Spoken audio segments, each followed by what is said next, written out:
troubled in your heart. But worship the Lord.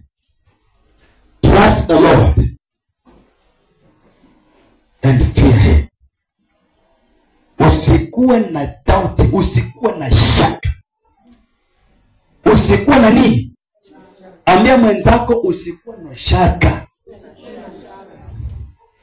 Shaka ni roho mbaya. Doubt madau. Kuna wengine wanataka wangoje mpaka jambo litendeke. Lakini nimekuja kukumotivate.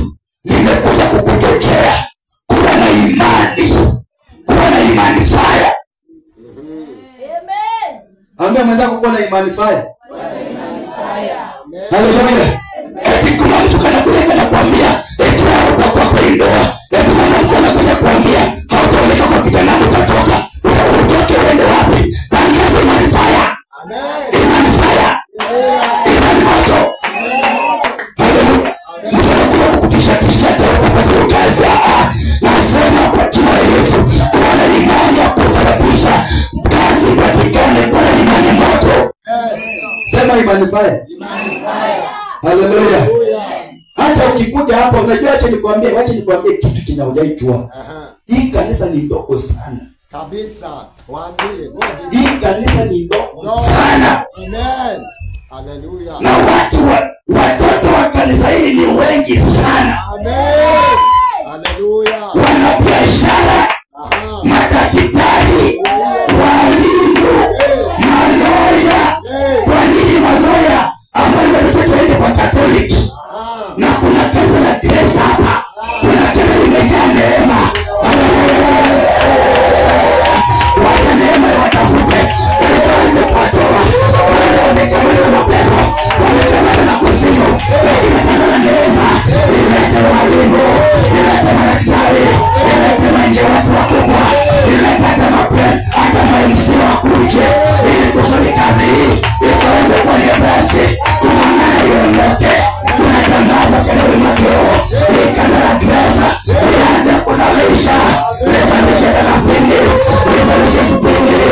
Lizalishe 100. Kwa jina la Yesu. Niko na imani. Kwa kwamba wakati kama na huu. Watashinda cha kusema. Watapiga wazi mfanyaji. Anzeni kujipanga mapema na kupanda kanisa. Anzeni kujipanga mapema. Anzeni mwenzangu kujipanga mapema. Amen. Jipange mapema. Oh yes. Hii kanisa iko na grace ya kubeba mji wa mji wote. Amen. Lazima kitu natangaza kwa jina la Yesu. Fanya achilia neema kubwa. Hata watoke kule town wakikuja kuabudu hapa. Maana neema ya Mungu imeshuka. Maana grace hapa imeshuka. Ili sababu ifanye utofauti. Ifanye utofauti. Na leo milango wakati wa leo. Hii neema ianze na wewe. Ianze na wewe. Nasema ianze na wewe. Nasema ianze na wewe. Ianze na wewe. Ianze na wewe. Sema inaanza na mimi. Inaanza na wewe. Amen. Hallelujah. Amen. Na tabiri neema ya entrepreneurship zikaweze kulipuka hapa. Amen. Amen. Entrepreneurship yaanze kupanuka hapa. Amen. Watu wakaanza kuwa na makampuni zao. Oh yes. Inaongea na mtu ambaye ako na maono ya kuwa na kampuni yake. Nenda kwa entrepreneurship iko kati. Watu leo iko yako. Iko neema iko yako. Kama kuna kitu kinashika na kitu kutendeka. Na kitendo kwa jina la Yesu. Na kiona watu watatu. Na kiona kupomoke katika jina la Yesu. Kuna watu hapo wako na neema kubwa ya biashara. Wako. Kuna watu hapo wanauzanga samaki sio? Mupo? If you are there, lift up your hand. Kama unauzanga samaki. Amen. Hii mambo tukomujia hapa tukinunua samaki ya kuuzia watu kwa mwingine kama webuye. Nakataa roho. Amen. Nakutangaza kwa jina la Yesu. Anza kutapa samaki. Kule pota. Pota kitoro kileta. Nitoki kule Nyanza Kisumu kwa hapa. Kwa bahari. Ukikuja kuuzia watu. Sio kama tunauza webuye. Na unaweza anza kusema wewe ndio kukijana. Hata usiharibika. Na angaza kwa jina la Yesu. Wacha Mungu akuinue. Kwa biashara ndogo. Ufanyike kubwa. Ufanyike kubwa.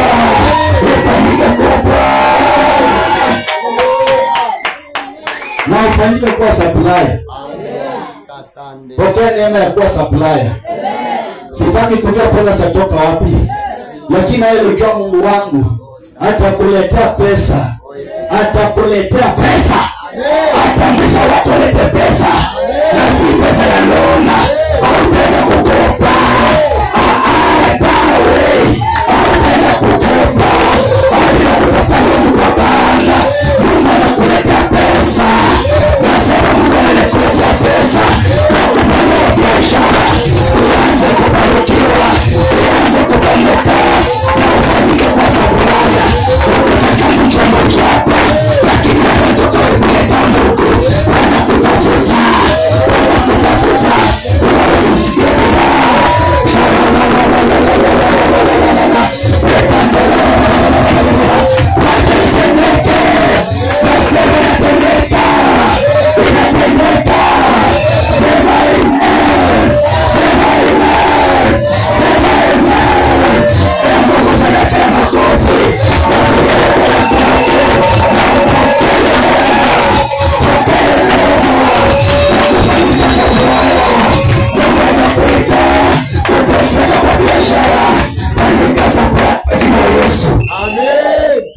na waandike watu. Nikwambia kitu kingine kitakacho kusaidia ili utoke katika roho ya barrenness. Yes. Kuwa mtu wa kupeana. Amen. Maana kinasema kwamba wapende watu vitu zilizosindiliwa zikasupusupwa mpaka safari zinamwagika. Unataka biashara ikaweze kupanuka, unataka ukulima wako uwe mzuri, unataka maisha yako yawe maisha ya kuendelea, yasipokulia. Unataka upate promotion. Kama ni mwalimu unataka kuwa promoted, uingie hata fulani upate kuwa deputy ama headmaster. Ama ukona gari, unawaza kununua gari lakini unapata pesa, unafanya vitu zingine. Kwa mtu wa kupeana. Mwambie mwenzako kuwa mwaminifu. Kama ni kutoa tithe, peana tithe. Haleluya. Amen. Na nikuambie kitu kingine. Ukitaka Mungu akutoe katika roho ya barrenness, hata katika sehemu ya giving, inua kiwango. Mwambie mwenzako inua kiwango. Wewe Mungu amekubariki, unakula vizuri from Monday to Sunday, you are well. Haulali njaa, asubuhi unakunywa chai na escort. Saa 7 unakula ugali. Jioni unakamata. Budget ni mzuri kubwa, God is giving. Lakini ukikuja challenge kanisani, unakuja na vifungu, unakuja na matongolo. Alafu unataka Mungu akubariki. Unataka Mungu akuondoe katika utasa. Unataka Mungu apanue biashara yako. Unataka Mungu akupe promotion. Ambia mwenzako inua kiwango hata upande wa kutoa. Mwambie ujasiri, inua kiwango hata upande wa kutoa. Kama umekuwa na mtu wa tabia, tukikuja church Jumapili ama ukikuja kwa ibada, unapitia kwa duka, unanunua sweets upate shilingi kuleta kwa madhabahu, itakufanya utembee katika umasikini. Amen. Itakufanya hata ukinunua nguo haiwezi kukufai. Haiwezi kukuona ukinunua suti. Hata ukinunua utapaona tu kwa sababu limiti kiwango chako cha maisha. Amen. Kama kuna roho iko wapi na kutesa, unapata pesa, lakini hata taifa upeana, unaleta mlaji na kula vitu zako. Go deeper. Bwana Yesu asifiwe. Tunajaribu sana. Sema sana. Mtu anafanya kazi, mshahara yako ni 20,000, 50,000, lakini ukikuja church, ukikuja kanisani, unatoa 50. Sasa umeleta tai. Sana sasa umeleta tai. Unaweka 100. Ushindwe na hiyo 100 yako. Shindwe kwa jina la Yesu. Hiyo ndio baada ya kustafanya maisha kukangana, kuteseka, kulia. Hata usipata pesa ya kukula chakula mzuri kwa sababu maana kitabu anasema kwa Mungu. Anasema kwa nitalipo nikakaa njia. Maana kama sababu ukitaka Mungu afanye milango ya maisha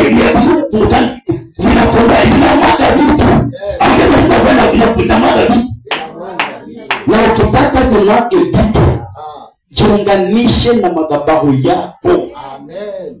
Hii mambo ya michango kanisani kwangu nilipiga marufuku. Shindwa kwa jina la Yesu. Kwangu nilipiga marufuku. Nimekuwa kwa mountain katika mkuku na nienda kumaliza miezi 2. Amen. Nikiwa mlimani, siaenda kanisani kwangu. Niliasani watu kule kufanya kazi. Yes. Na siwapatii kazi ya kufanya. Siwaambii fanyeni hivi. Yes. Na niliwaambia mtaka kubarikiwa kama teni neema ya kubarikiwa church. Amen. Ukiona kuna kitu kinahitajika sana unafi, unahisi kukikamata, kikamate. Amen. Fanya. Amen. Na hata nafanya mambo ya kuti. Hata tukunulia suti, hata unachanga suti. Shindwe. Unaweza mwenzako suti. Suti unachanga. Suti ya shilingi 5,000. Unaenda kuchanga. Na unataka kubarikiwa Mungu akupatie mavazi ya wapi? Nataka kununua kiatu tu, kiatu shilingi 1,500. Hatunaenda kuchanga. Ati wamama tukuje pamoja, tuchange pesa, nana toa 100, nana toa 50, nana toa 50. Nataka utangara. Ambia nataka utangara. Mkiona hivi watu mnaoweza Kabisa. Nyinyi watu wa kumara kabisa. Hapa mali mlinunua ama mlinunua? Hapa mali peni mlinunua. Haleluya. Hapa cha hii. Besentia. Kama mjanunua sio ulipa kama nini? Mnalipanga pesa ngapi? Useme na nguvu. Mnalipanga pesa ngapi?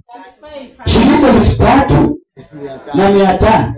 Alafu shilingi 3,000. The man like this one can pay that money without struggling. Yes. Sio kwenda kusema tu wazee tuchangie kwa pesa kulipa deni. Hayo ndio ishindwe, sema ishindwe. Sema ishindwe. Na unataka kuleta utaza utatoka no. Nimekuja kusema utatoka no. Hallelujah. Alafu mnachanga inafika mwezi mtamaliza 3,500. Magic. Na mko watu wengi. Na unakula vizuri. Kila siku unaweza kuspend pesa mingi. Kama kuna watu wako na mapikipiki kwa siku unaweza kuweka sio mtakatifu 500 peke yake. Yes. Na unazunguka anajikuta chaji. Maana unapata kiwanda, maana inatakuwa na wake yako kukuja. Tunajua contribution wewe na hiyo kama unafanya contribution wewe na kata yoro. Jesus name. Na kata yoro. Kasirika tu mara moja na unasema pastor nimeenda kulipa rent ya kanisa mwaka mzima. Na unasema Mungu nimeondoka kwa hilo. Unaona kama Mungu anakupenda atakuendea. Unalipuka na baraka nyingi. Hata fikira moja kwa leo unasema nikumeni Mungu na maabudu. Nikumeni Jehova na mtegemea. Nikumeni maisha na barabara na ile baraka wewe. Katika jina la Yesu Kristo. Nikumeni kingine. Kinachosababisha wewe unaanza kulia maisha ya kuteseka mpaka unapata pesa zinaisha. Pesa zamani zinaisha. Ndio tena upate zingine.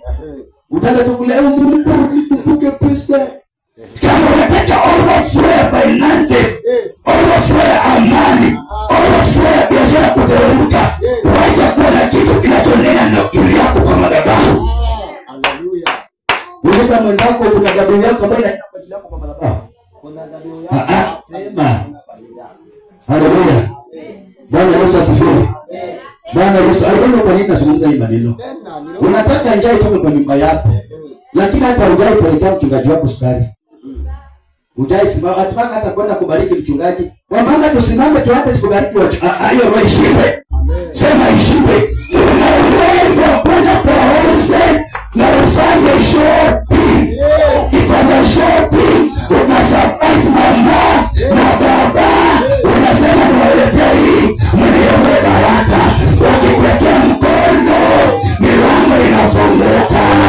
Neema inaachiliwa juu yako. Lakini unataka tukichwa anaweka pale anaomba mpaka anatoka jasho alafu kaloka tisa mkono mbaya. Alafu tunataka kutoka kwa utwazi. Uliza mwenzako hiyo ulisikia wapi? Haleluya.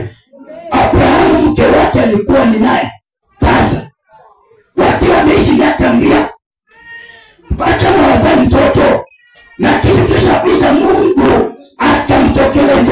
Ibrahimu alijenga madhabahu.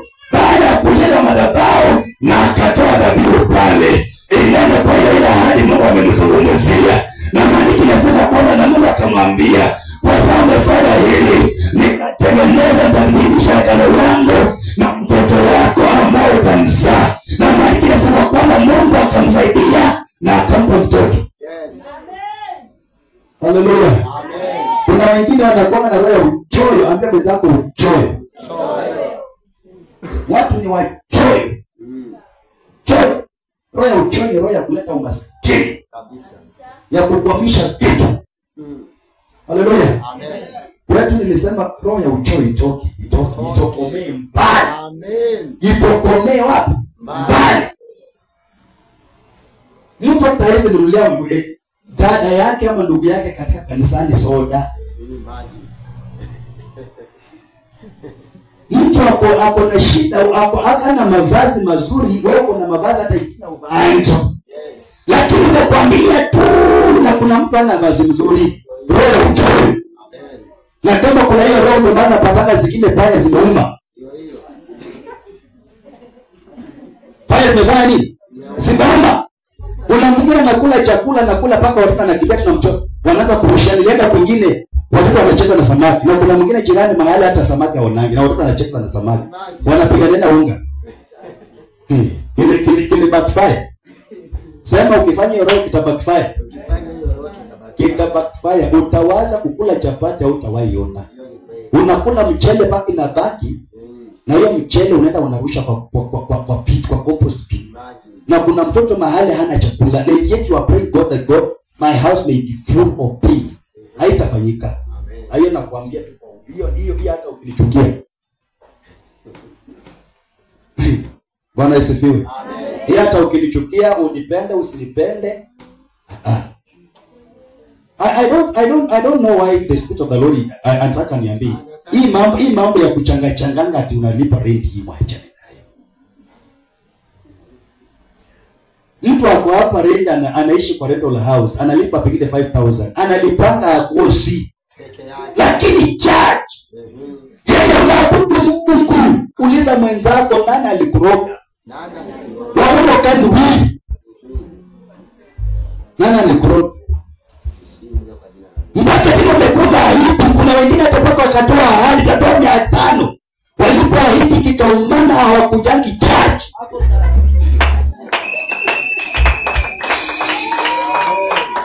Haonekani. Siku fulani utakwenda toa pesa. Hiyo siku anaanguka mtini. Haonekani. Na mimi nikienda mata sana, nikienda zaidi sana, mimi ni kiongozi. Lakini ikifika hiyo siku amekula. Ameanguka majini. Unataka nani afanye? Sasa kama umeota kwa unataka umeahidi utatoa 500 ama utatoa 200 ama utatoa 100. Alafu ifike usiku unapotea. Mpaka unasikia wazazi wa mchungaji simu. Hiyo roho ishindwe na kutenganisha na hizo maroho na kutenganisha na uchoyo na kutenganisha neema ya kupeana ili Mungu akupee vitu katika jina la Yesu. Amen. Ambia mwenzako kasirika tu. Kasirika tu na unafanya. Haleluya. Kasirika na unafanya. Unafanya. Amen. Haleluya. Kasirika na unafanya. Oh yes. Amen. Amen. Mtu uko hapo you can buy a speaker. Alafu Mungu anakuambia na sasa tumeweka speaker. Hii keyboard yetu ni kama inasumbua na umepata umechukua loan. Uko na uwezo kuna sio ununue. Kuna mzee mmoja kanisani kwetu keyboard tunatumia. In fact alipata pesa ya retire. Yes. Pesa yake ni ya retire. Lakini akakuja akasema mchungaji, hii pesa nataka ende ninunue keyboard. Amen. Mtu mmoja amepasa pesa yake ni ya retire. Na wewe unakwambia zako Bwana atafanya hivi. Lakini naomba isifanyike hivyo kwa jina la Yesu. Wangapi ataanza kutoa?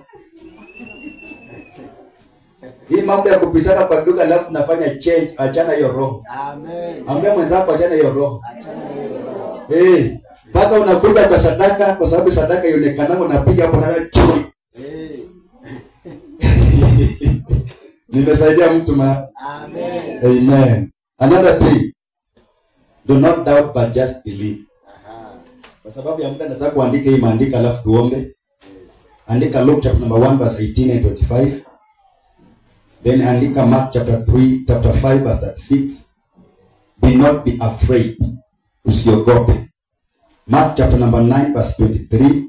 It is possible to those who believe. Inawezekana kwa wale ambao wanafanya nini? Wanaamini. Mark chapter 11 verse 23. If you believe, you will be resurrected. Ukiamini, vitu zako zitafufuliwa. Ukiamini, leo yako iliwa na shetani itafufuliwa. Ukiamini, watu kama wamekuwa addicted watafunguliwa. Ukiamini, ambaye ukiamini. It is just matter of believing. Luke chapter number 8 verse 50. Andika Yesu kipigo utasoma kwa wakati wako.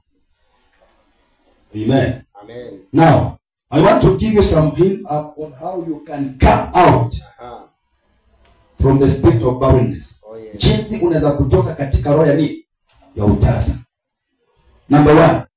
For you to come out from barrenness, you must break the camp. Deuteronomy chapter number 1 verse 6 and 8. Kwako wewe kutoka katika utasa, katika hali ngumu, katika hali mbaya, lazima uvute mahema. Come out from your comfort zone. Ambia mweza kuondoka katika mahali pako pa mastarehe. Ondoka katika mahali pako pa mastarehe. Mbona unamwambia woga atakupiga kwa? Hallelujah. Come out from your comfort zone. Deuteronomy chapter number 1 verse 6 and 8. Mungu akamwambia Musa, ambia wana Israeli, imetosha kuzunguka mlima Sinai. Maana Israeli walizunguka Sinai for 40 good days, 40 years. Walizunguka, kuna mtu hapa anazunguka mahali pamoja. Yana fikira kama unasonga mbele, kumbe unarudi pale ulianzia. Umeanza biashara, umefungua biashara, umefuka katika income, umeleta mambo makubwa, unarudi pale ulianzia. Unataka kuuza na gorogoro moja, Mungu akakumbuka fika kwa gunia, ikafika mahali tena ukarudi kwa gorogoro moja. Nimekuja kukutangazia katika jina la Yesu, ukitaka kuona katika mambo kama hayo, break the camp. Amen. Vunja mahema. Ambia mwenzako vunja mahema. Toka kwenye ukawaida. Amen. Ambia mwenzako toka kwenye ukawaida. Toka kwenye ukawaida. Kuna watu wapata kuona waombaji. Kuna watu wapata. Nilikuwa najua wakati kwa na siku Mungu. Nilikuwa nimekapa lakini kwa siku chawazi nilikuwa naangalia ni wengine wako tu isha hivi. Yaani wadauti ya God. Break that down. You are crazy. Vunja hema. Kama ni usharati vunja. Kama ni nini vunja, uchayo vunja. Wewe kutotaje nimekuambia break it. Mungu akamwambia Musa, imetosha. Ambia mwenzako imetosha. Imetosha kulia. Nimekuja kukutangazia ya kwamba Mungu wa Israeli atakuondoa katika hali ukiamua kuvunja hema. Hallelujah. Amen. Another thing, you must shake yourself from it. Isaiah chapter number 52 verse 1 and 6. Here tutasoma because it got very powerful. Hallelujah. Isaiah chapter number 52 verse 1 to 6. Ninasema kwamba shake yourself. Ambia mwenzako shake yourself. Kumute mavuni. Kuna vitu zikolani mwaka mayo ni kushake them. Unataka zipunguze. Unataka kuzajili uzondoke. Kama ni wewe kutoamini, achana nayo. Kama ni usherati, achana nayo. Kama ni kutegemea wanadamu, achana nayo. Shake them off. Amen. Kama kuna marafiki ambao ni wabaya, shake them off. Amen. Ambia wenzako shake them off. Shake them off. Shake them off. Hallelujah. Amen. Vunja sanamu. Kama mtu amefika Isaiah 52 please you can. Isaiah chapter number 8 verses 1 to 12. Tusome hiyo alafu ni tuombe. Ezekiel number 8 verse 1 to 12. Amen. There is something very important that I want us to do there. Kuna vitu ambazo zinafanyikanga kwa maisha ya mtu mpaka unashindwa ni nini inafanyika kwa maisha. Kumbe kuna vitu zinatokana na watu. Kuna mtu amefika pale.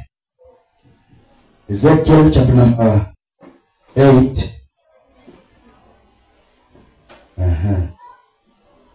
Somebody say amen. Amen. Ezekiel chapter 8 verses 1 to number 12. Nasema ya kwamba, listen what the Bible says. Ikawa katika mwaka wa 6 mwezi wa 6 siku ya 5 ya mwezi, nilipokuwa nikikaa nyumbani mwangu, wazee wa Yuda nao wamekaa mbele yangu. Mkono wa Bwana Mungu ukaniangukia. Sababu pili, ndipo nikaangalia na tazama kana kwamba ni mfano wa moto tangu mfano wa viuno yake na chini moto, na tangu mfano wa viuno vyake na juu kana kwamba ni mfano wa mwangaza kama rangi ya kaharabu. Sawa 3, naye akanyosha mfano wa mkono akanishika kwa kishungi kimoja cha nywele za kichwa changu, nayo roho ikaniinua kati ya dunia na mbingu, ikanileta katika maono ya Mungu mpaka Yerusalemu, mpaka mlango wa kuingilia au wa ndani uelekeayo upande wa kaskazini, mahali palipokuwa pamewekwa sanamu ya wivu iitwayo wivu. Si mtu sema sanamu ya wivu. Itiayo wivu. Hii ni sanamu ya wivu, na hii sanamu inatia nini? Wivu. Bwana asifiwe. Mstari anasema kwamba, natazama huo utukufu wa Mungu wa Israeli ulikuwapo hapo, sawasawa na maono yale niliyoyaona katika uwanda. Sawa 5, ndipo akaniambia, mwanadamu, inua macho yako sasa uangalie upande wa kaskazini. Basi nikainua macho yangu nikaangalia upande wa kaskazini, na tazama, upande wa kaskazini wa mlango ilikuwapo sanamu ile ya wivu, mahali pale pa kuingilia. Mtu sema sanamu ya wivu. Unajua kuna watu wengine wanapanga na wivu. Muuliza mwenzako, inaweza kuwa wewe. Wengine wanapanga na wivu. Ini sanamu nikapeko madhabahu. Haleluya. Mstari wa 7 inasema kwamba akanileta hata mlango wa ua, mimi nilipoangalia tazama pana tundu katika ukuta. Mstari wa 8, ndipo akaniambia, mwanadamu, toboa sasa katika ukuta huu. Nami nilipotoboa tazama pana mlango. Akaniambia, ingia uyaone machukizo mabaya wanaoyafanya hapa. Mstari wa 9, mstari wa 10, basi nikaingia nikaona tazama kila namna ya wadudu na wanyama wachukizao, na taswira ya vinyago vyote vya nyumba ya Israeli zimepigwa ukutani pande zote. Kuna tu watu wamechukua maisha yako wakapiga kwa ukuta. Wamechukua hatima yako wakapiga kwa ukuta. Wamechukua biashara yako wakapiga kwa ukuta. Wamechukua amani ndoa yako wakapiga watu kwa ukuta. Biblia inasema kwamba walichukua vyombo vya Israeli wakavitundika kwa ukuta. Mstari wa 11 inasema kwamba, na watu 70 wa wazee. Watu wangapi? Kanisa, watu wangapi? Na watu 70 wa wazee wa Israeli walikuwa wamesimama na kuzielekea, na katikati yao alisimama Yazania mwana wa Shafani, kila mmoja ana chetezo mkononi mwake, na harufu ya moshi wa uvumba ilipaa juu. Kisha akaniambia, mwanadamu, umeona wanayotenda wazee wa nyumba ya Israeli gizani? Bwana Yesu asifiwe. Nao kuna kile nataka nikaweza kuambia kwa haraka alafu tuombe. Ezekieli sura ya 8 imetuambia kuhusu sanamu ya nini? Ya wivu. Ulikuwa unajua kwamba kuna sanamu ya wivu? Uliza mwenzako, ulikuwa unajua kwamba wivu pia ni sanamu? Bwana Yesu asifiwe. So akasema kwamba waliinua sanamu ya nini? Ya wivu. Sanamu ya wivu mlangoni. Haleluya. Yaani hao mpaka wao na sanamu ya wivu. Ukijaribu kufanya kitu mzuri, wanaona wivu. Unashitaka mwana mzuri, wanaona shikana.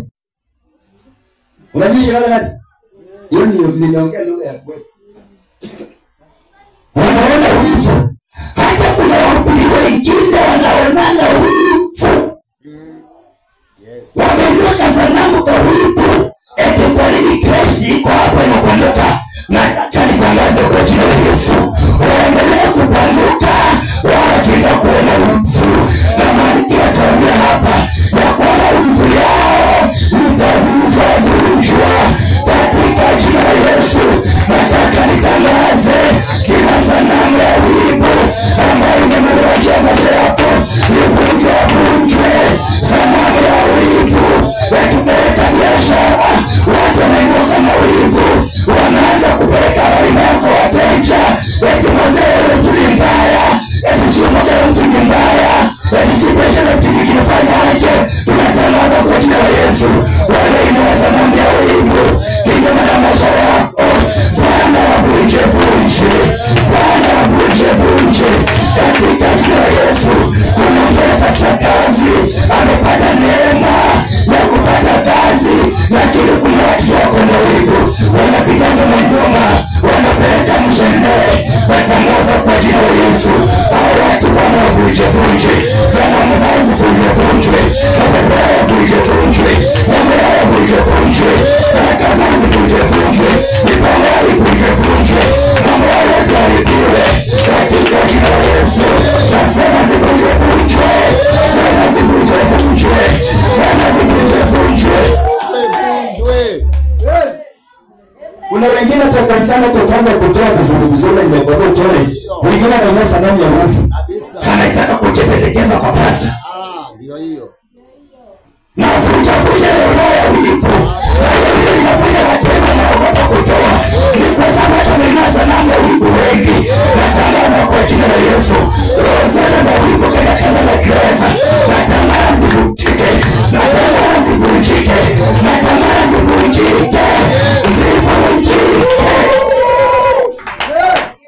Mtu akuhondoa na itana hani, switi, kalini, bebu, sijui nini, sijui wa my world, sijui wa my everything, sijui wa my only fish ni Victoria. Sasa watu waende hivyo. Wanainua wivu, wanataka kuleta mshene. Hatuna juu wako, niliona mke wako na nani. Hatuna juu wako, niliona mke wako na nani. Kuna ni wivu na mkulakula. Natangaza kwa jina la Yesu, wacha Bwana kushirishie na wivu wa kule tu. Mpaka wapeleka kaburini. Sema sema by fire. Hizo sanamu leo tunavunja. Sema hizo sanamu tunavunja. Hizo sanamu za wivu. Hata wengine wanakuwa mama mkwe. Kijana tokako sokoni amekuja na pepe pack. Hata kwa hiyo pepe pack hajaona vitu mingi. Wengine ni nyama tu kusukuma na plota na vitunguu na nyanya. Anaanza kuona wivu. Mpaka anasema hao mzani wanje. Abranga sababu vitu mate mbana. Sema wivu. Tunakuja wivu. Tunakuja leo. Iachilia maisha yako. Iachilia watoto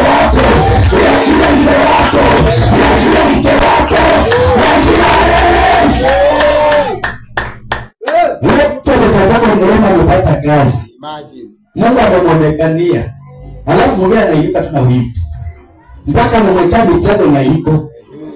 Anainuka tu mpango na hakuna. Yes. Natangaza kwa jina la Yesu. Kila roho za wivu ambazo ziliacha maisha yako, zivunje kwa jina la Yesu. Zivunje kwa jina la Yesu. Zivunje kwa jina la Yesu. Hata kama toka na wachawi, zivunje zote. Sasa vunjika.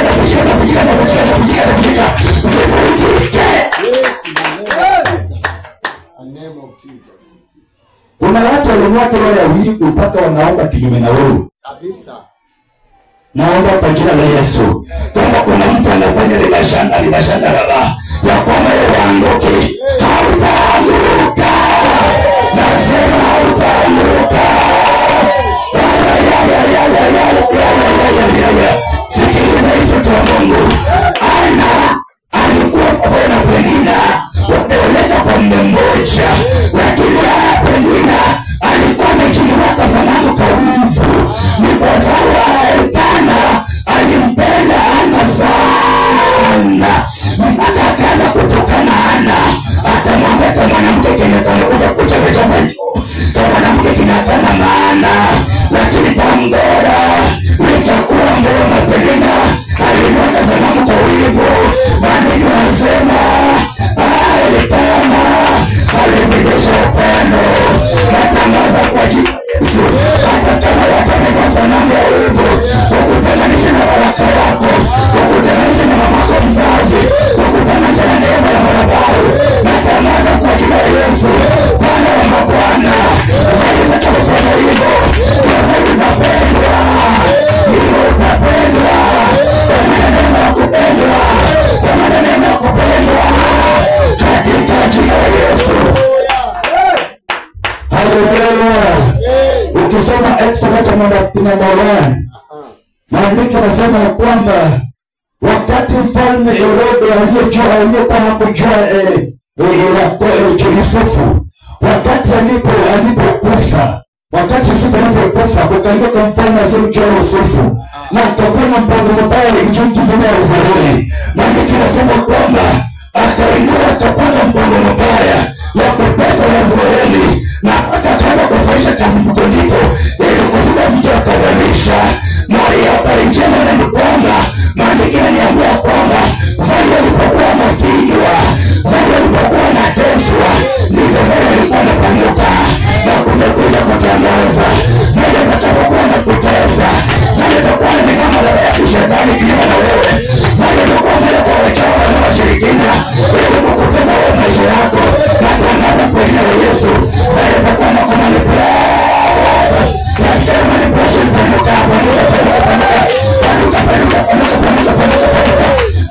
ongezeka. Hata wakianza kusema kwamba kanisa la Grace tunaonani kana kwamba huyu mchungaji ni kama ninanga mahali. Nataka nitangaze, wacha Bwana achilie mvua ya watu kumwagika. Mungu achilie mvua ya watu kumwagika. Ili wale wanaojaribu kuroga kanisa na kuweka ubila Grace, wetu wasifanya akili, wetu wasifanya zileka kambele. Natangaza kwa jina la Yesu, wacha Bwana wa majeshi katika mpango ya kukumanipulata, katika mpango ya kukubomoa, wacha ujengeke ndani. Nasema jengeka, nasema jengeka, sema na jengeka.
me now. Look at me now. Father, look at me. Look at your children. Take them out from affliction. Wateka utasa. Wateka hali nzito. Wateka hali mbaya. Katika jina la Yesu. Ila mkono juu. Na uanza kulia na Bwana.